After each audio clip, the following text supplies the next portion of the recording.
morning, people.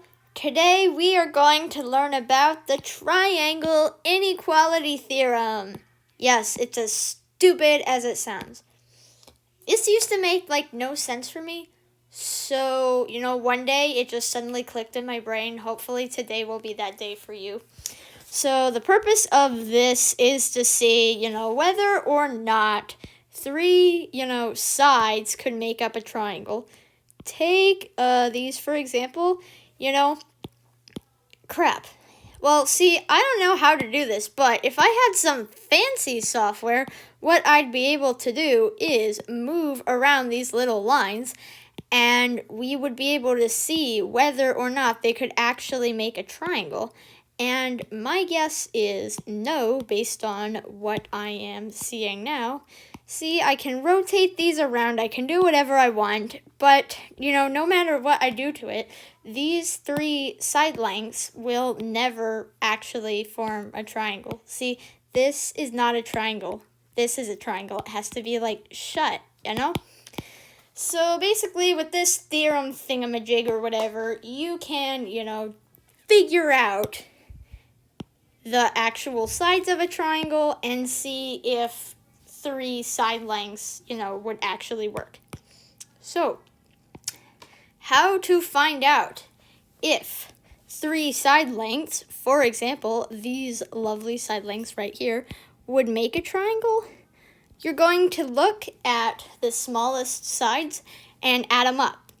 If you add them together and they are greater than the other side, which will be the largest side, in this case 27, here we have 13, here we have 20, then they'll work if it's larger. If it's smaller or the same, it won't work. So for this first problem, we have 16 and 5. 16 plus 5 equals 21. And 21 is not greater than 27, so unfortunately, these side lengths cannot form a triangle. Next, we have 8 and 7. 8 plus 7 equals 15. 15 is greater than 13, so we have ourselves a triangle. Next, we have 6 and 14. 6 plus 14 is 20. Because 20 is not greater than 20, this cannot be a triangle. Lastly, we have 5 and 1. 5 plus 1 equals 6. Because 6 is not greater than 6, this is not a triangle. So the only one of these that could make a triangle is 8, 13, and 7. And if I was a cool person, I'd measure it out and show you, but let's just estimate. Let's say that this is 13, and then 8 and 7 are going to be, roughly the same length, so maybe that could be 8. No, more I don't know, that could be 8, and that could be 7, but they actually make a triangle. Whereas, 5, let's say this is 6, this is 5, and this is 1, they won't. Let's erase all of this. Woo!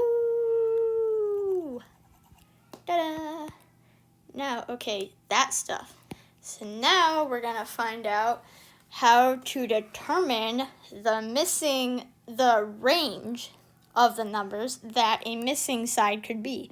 And I am just going to, rewrite all this because I did a horrible job last night. You know what? Actually, does that make that even harder to read? I'm sorry. Whatever. So, x is this missing side here. We want to know the smallest number that x has to be greater than here, and the biggest number that x has to be less than. To find this smallest number, you're going to take the biggest side and subtract the smaller side from it. 13 minus 9 equals 4. So x must be greater than 4. To find this larger side, you take the two other sides and add them. 13 plus 9 is 22.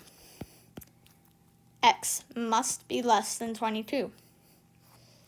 And there you go. Because, you know, you can't just pick one number to put in here. X can be any of these numbers as long as it's greater than 4 and less than 22. So now I get to erase all this. Whee! You know, I really wish I could find a bigger eraser, but this program does not give me a bigger eraser. Whatever, we have practice problems. I'm sure you love practice problems. I mean, everybody hates them. Who am I kidding?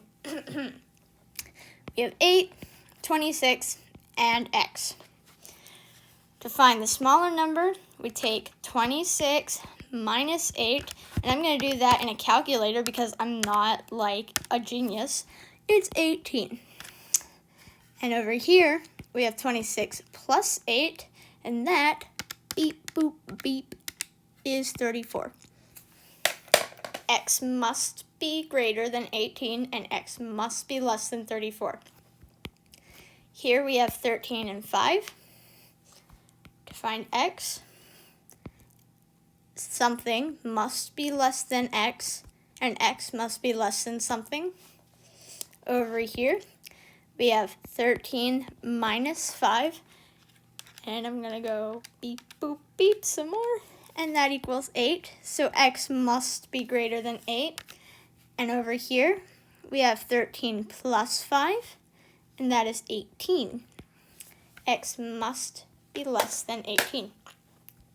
For our last problem, we have 2 and 11, and I am thankful that, woo, these are easy numbers. Anyway, oof. We have something must be less than X must be less than something.